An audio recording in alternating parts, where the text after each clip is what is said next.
Bonjour, voici l'horoscope des Lions pour le mois de mai 2025. Avant de commencer, sachez que cet horoscope est une interprétation générale. Pour une analyse précise et personnalisée basée sur votre thème astral, je propose des consultations individuelles. Vous trouverez le lien en description sous la vidéo. Je propose également des cours d'astrologie sous forme de vidéos à visionner accompagnés de PDF pour découvrir ou approfondir vos connaissances à votre rythme. En attendant, vous pouvez découvrir toutes mes publications sur ma page Instagram. Lion, premier décan. Si vous n'êtes pas du premier décan, vous pouvez gagner du temps en cliquant sur le timing en description sous la vidéo. Et si vous êtes du premier décan, eh bien, je vous en ai déjà parlé le mois dernier, puisque c'est normal, c'est à cheval sur le mois d'avril et le mois de mai, c'est le dernier passage de Mars. Mars, en effet, a fait une conjonction, a fait quand même une boucle depuis l'automne dernier. Et vous avez ici la suite et fin de Mars. Alors, si vous êtes de la première partie du décan, effectivement, pour vous, ça sera plus actif au mois d'avril, donc entre le 18 avril et la fin du mois. Et donc ici, je vais plus me concentrer sur la deuxième partie du décan, puisque pour vous, ça sera plus actif, donc à partir de la première partie du mois de mai, donc entre le 1er et le 10 mai, effectivement, vous serez davantage concerné par cette conjonction de Mars. Effectivement, en Mars, je vais vous en parler. Vous n'avez pas vraiment, si vous êtes de la deuxième partie du décan, vous avez été moins touché en fait par la boucle, puisque Mars n'est jamais allé au bout de votre décan. Donc finalement, c'est un peu le premier passage que vous avez et que vous n'aviez pas eu depuis 2 ans. En effet, Mars revient tous les 2 ans en conjonction. Vous pourriez avoir plus d'énergie et de motivation pendant cette période pour atteindre vos objectifs. Ça peut renforcer également votre confiance en vous, votre détermination. Ça peut donner plus de passion dans les relations amoureuses, et ça peut accroître votre libido également. Ça peut donner une volonté plus importante pour prendre des risques calculés, donc pour atteindre vos buts.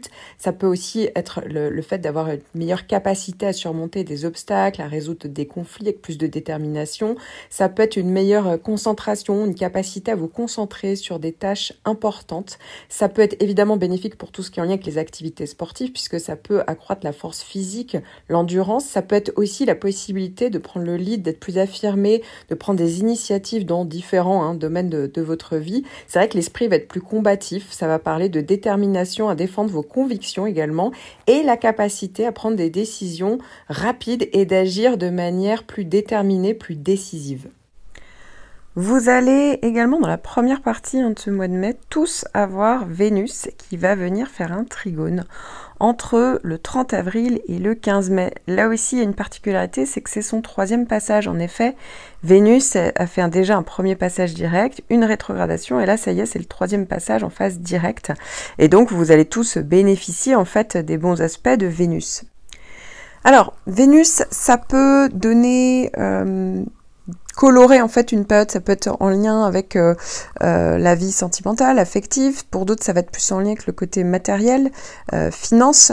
Pour d'autres, ça va être la créativité, les loisirs, les plaisirs, les hobbies, le domaine artistique, le domaine esthétique. Voilà, donc effectivement, on cochera pas toutes les cases, mais peut-être que l'harmonie qu'on cherchait va être consolidée. Ça peut être en lien avec des relations ou des valeurs qui seront plus claires.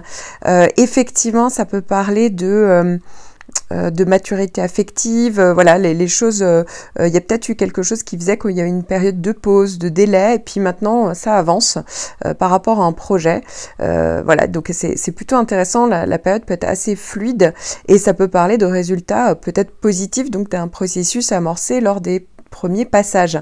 Donc ça peut être souvent un moment peut-être de récompense ou de stabilité dans le domaine affectif, ou en lien avec une des thématiques que j'ai abordées. Alors, vous avez également, si vous êtes du tout début du décan, donc si vous êtes né en gros, ça peut, alors j'ai mis 23 juillet là, mais ça peut être pour certains, on peut déjà être du premier décan et Lion le 22 juillet, donc ça peut être 22, 23, 24 juillet, 25 juillet max. Vous avez l'arrivée de Saturne, mais en trigone, donc ça c'est très positif. L'arrivée officielle se fait le 25 mai. Et vous allez l'avoir pendant un petit moment, donc ça c'est vraiment une planète intéressante. Évidemment, comme ça fait partie des gros transits en toile de fond, j'en parle dans votre horoscope annuel, donc j'en parle plus longuement. Mais en gros, Saturne va vous donner plus de réflexion, de la maturité. Ici, on avance, ça donne plus de persévérance, on fait des choix vraiment allant vers une sécurité, on est réfléchi, raisonné, raisonnable. Voilà, on est vraiment sur ce côté-là et donc ça donne un côté persévérant. On avance vers un but qu'on s'est fixé, donc ça c'est vraiment une très bonne planète et vous allez bien évidemment pouvoir en profiter une bonne partie de l'année. En tout cas, il y a un côté garde-fou en fait avec Saturne, ça vous empêche quand même de faire tout et n'importe quoi si toutefois par exemple il y avait un transit beaucoup plus compliqué sur un autre point important de votre thème. Alors maintenant, si vous êtes né alors là pour le coup on est plus sur le 24, entre le 24 et le 27 juillet, voilà, ça dépend évidemment de l'année de naissance, de l'heure de naissance, hein, forcément au degré près. Vous avez donc toujours cette opposition de Pluton. Pluton, effectivement, alors là aussi, c'est un gros transit en toile de fond, c'est une planète qui dure 2 ans, donc c'est assez long. Pluton va toucher du doigt peut-être certaines peurs, certaines angoisses qui pourraient remonter à la surface pendant cette période, hein, donc voilà, qui est plutôt longue. Alors parfois c'est plus ou moins, c'est pas forcément tous les jours, mais on le ressent quand même. Pour certains d'entre vous, effectivement, on peut avoir le sentiment de perdre son pouvoir, perdre le contrôle d'une situation. Pour d'autres, au contraire, on ouvre les yeux sur une situation, sur quelqu'un. Parfois, on peut se retrouver dans des situations ou de manipulation, dominé, dominant. Vous voyez, on essaye d'avoir la main mise sur vous.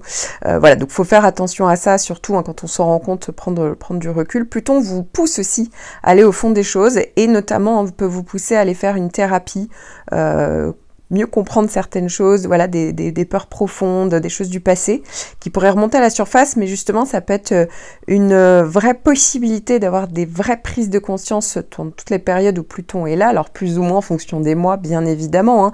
Je tiens à préciser, même si, ok, je suis en train de faire l'horoscope du mois de mai, mais je le redis, je vous en ai déjà parlé le mois dernier, mais fin avril, effectivement, là, entre le 18 avril et la fin du mois d'avril, bah, par exemple, Mars-Pluton, oui, ça peut pousser parfois un peu au clash, mais ça peut aussi énormément pousser à avoir des prises de conscience, justement, obligatoires pour avancer et mieux avancer, être plus aligné par la suite. Donc ça peut être une opportunité, justement, d'y voir plus clair et d'aller vers une régénération, vers une vraie... en fait, une vraie transformation, hein, ça peut être la possibilité que peut vous amener Pluton, donc en profondeur. Vous voyez, il y a comme s'il y avait un avant, un après, mais c'est pas forcément in fine négatif. C'est-à-dire qu'au moment où on le vit, c'est pas forcément toujours agréable, mais après, justement, on peut tourner une page pour être plus aligné. Et ça, c'est vraiment ce qu'il faut garder en tête. Alors, la plupart d'entre vous le savez déjà, mais dans cet horoscope, vous n'avez les prévisions que pour un seul point de votre thème natal. Donc, lorsque je fais en fait une consultation, donc notamment les horoscopes personnalisés, je synthétise et je hiérarchise tous les transits présents dans les différents placements de votre thème afin de déterminer en fait l'impact de chaque énergie. Donc, ça veut dire que chaque transit, qu'il soit d'ailleurs favorable ou en tension, est évalué dans le contexte de l'ensemble de votre thème et donc incluant vos maisons, vos planètes personnelles comme la Lune, Vénus, Mercure, etc. Ce qui va donner en fait une vision vraiment globale et personnalisée pour aborder les énergies à venir. Donc si vous avez déjà des bases en astrologie, n'hésitez pas à explorer ces différents aspects pour mieux comprendre l'influence de vos transits. Et si vous vous sentez un peu perdu ou si vous souhaitez aller plus loin, je propose également des consultations et notamment donc des analyses prévisionnelles ou horoscopes personnalisés dont le lien est disponible en description sous la vidéo. Lion, 2e décan, ce mois-ci, vous allez avoir une configuration assez intéressante. Alors évidemment, j'ai pas le reste de votre thème, mais sur ce point-là en tout cas, eh bien, les planètes vont être plutôt intéressantes, comme je vous le disais. Pourquoi? Parce qu'en fait, vous avez eu le sextile de Jupiter. Comme je vous l'avais dit, hein, si vous avez écouté mes horoscopes précédents, Jupiter, techniquement, est passé dans le 3e décan, donc fait un sextile, c'est un aspect harmonieux, et donc amène, c'est le côté positif, en fait, Jupiter, sauf que Jupiter a une particularité, c'est qu'il fait souvent effet après son passage. Donc, pour la plupart d'entre vous, logiquement, le mois de mai, si vous êtes de la fin du décan, ça peut même être mois de juin, Jupiter pourrait amener ses effets bénéfiques. Alors ça peut être des opportunités, l'amélioration d'une situation, un bien-être, de l'optimisme, de la confiance en soi. On se crée des opportunités, on est récompensé par ses efforts. Encore une fois, évidemment, si vous avez que des planètes, des transits très compliqués sur de votre thème, Jupiter va pas pouvoir faire annuler les choses, mais néanmoins, c'est comme s'il y avait une capacité quand même de rebond, il y avait une compensation, il y avait des choses quand même qui allaient bien. Et ici, en fait, vous allez avoir une autre planète qui va venir se rajouter en fait à Jupiter, c'est Mars. Mars peut venir même concrétiser en fait les effets de Jupiter. Donc, Mars avait fait une boucle, n'est jamais passé par le deuxième décan. En fait, c'est comme si ça faisait depuis 6 mois que vous attendiez cette planète, puisque Mars a rétrogradé. Ça y est, Mars arrive enfin. Et donc, va faire une conjonction. Donc, littéralement, passer dans le signe des Lions et donc dans le deuxième décan entre le 10 et le 29 mai. Vous pourriez avoir plus d'énergie et de motivation pendant cette période pour atteindre vos objectifs. Ça peut renforcer également votre confiance en vous, votre détermination. Ça peut donner plus de passion dans les relations amoureuses, et ça peut accroître votre libido également. Ça peut donner une volonté plus importante pour prendre des risques calculés, donc pour atteindre vos buts. Ça peut aussi être le fait d'avoir une meilleure capacité à surmonter des obstacles, à résoudre des conflits avec plus de détermination. Ça peut être une meilleure concentration, une capacité à vous concentrer sur des tâches importantes. Ça peut être évidemment bénéfique pour tout ce qui est en lien avec les activités sportives, puisque ça peut accroître la force physique, l'endurance. Ça peut être aussi la possibilité de prendre le lead, d'être plus affirmé, de prendre des initiatives dans différents domaines de votre vie. C'est vrai que l'esprit va être plus combatif. Ça va parler de détermination à défendre vos convictions également, et la capacité à prendre des décisions rapides et d'agir de manière plus déterminée, plus décisive. Alors, la plupart d'entre vous le savez déjà, mais dans cet horoscope, vous n'avez les prévisions que pour un seul point de votre thème natal. Donc, lorsque je fais en fait une consultation, donc notamment les horoscopes personnalisés, je synthétise et je hiérarchise tous les transits présents dans les différents placements de votre thème afin de déterminer en fait l'impact de chaque énergie. Donc, ça veut dire que chaque transit, qu'il soit d'ailleurs favorable ou en tension, est évalué dans le contexte de l'ensemble de votre thème et donc incluant vos maisons, vos planètes personnelles comme la Lune, Vénus, Mercure, etc. Ce qui va donner en fait une vision vraiment globale et personnalisée pour aborder les énergies à venir. Donc si vous avez déjà des bases en astrologie, n'hésitez pas à explorer ces différents aspects pour mieux comprendre l'influence de vos transits. Et si vous vous sentez un peu perdu ou si vous souhaitez aller plus loin, je propose également des consultations et notamment donc des analyses prévisionnelles ou horoscopes personnalisés dont le lien est disponible en description sous la vidéo. Lion, 3e décan. Alors, vous allez commencer le mois avec Mercure en bon aspect puisque Mercure va venir faire un trigone entre le 4 et le 10 mai. La communication peut être favorisée, les échanges peuvent être plus fluides, plus efficaces. Ça peut être bon pour tout ce qui est en lien avec les activités commerciales, la clientèle, les démarches administratives, les apprentissages, les formations, les acquisitions de connaissances, les négociations, les écrits, tout ce qui est en lien évidemment avec l'entourage proche, les frères, les sœurs, les voisins peut être favorisé également. Ça peut être bon pour tout ce qui est en lien avec les transports, les déplacements. Ça favorise également la concentration, les prises de décision plus rationnelles et la capacité d'adaptation, la flexibilité. Mercure ensuite va avancer assez rapidement et va changer de signe. En changeant de signe, va se mettre à être en aspect de tension, donc en carré, avec votre signe et plus particulièrement votre décan entre le 21 et le 26 mai. Ce qui pourrait entraîner une communication plus perturbée, des malentendus, des retards ou des pannes. Ça pourrait être plus compliqué au niveau de la concentration ou de la compréhension. On peut plus facilement faire des oublis. De même, on peut manquer de logique dans les prises de décision.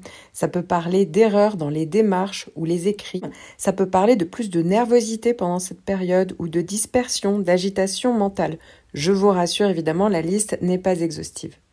Donc vous l'avez compris, si vous avez des conversations, des négociations, des démarches, c'est peut-être mieux de privilégier le début du mois que la fin du mois, voilà. Puis après vous ferez comme vous pourrez, c'est pas non plus catastrophique, je vous rassure, comme transit, ça dure pas très longtemps. Et vous allez avoir également en toute fin de mois, à partir du 26 mai jusqu'au 6 juin, Vénus qui va également faire un trigone, donc un très bel aspect. Ça peut être une période d'harmonie dans les relations, ça peut venir favoriser les périodes de connexion émotionnelle, de plaisir dans les relations, d'ailleurs quelles qu'elles soient. Ça peut être aussi une période plus romantique. Ça peut être évidemment favorable pour tout ce qui est en lien avec la créativité. le domaine artistique, esthétique, c'est vrai que ça peut être une période tout simplement de bien-être, une atmosphère de confort. C'est ça qu'on pourrait rechercher pendant cette période.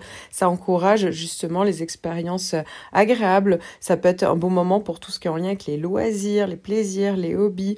On a envie de se faire plaisir, on a envie de profiter des bonnes choses de la vie. Ça peut également venir favoriser la diplomatie. C'est vrai que ça peut venir arrondir les angles. Ça peut être une bonne période de coopération, de résolution pacifique, justement, des conflits s'il y en a. Ça va venir favoriser les interactions sociales fluides, agréables. Au niveau financier, c'est vrai que c'est une bonne période.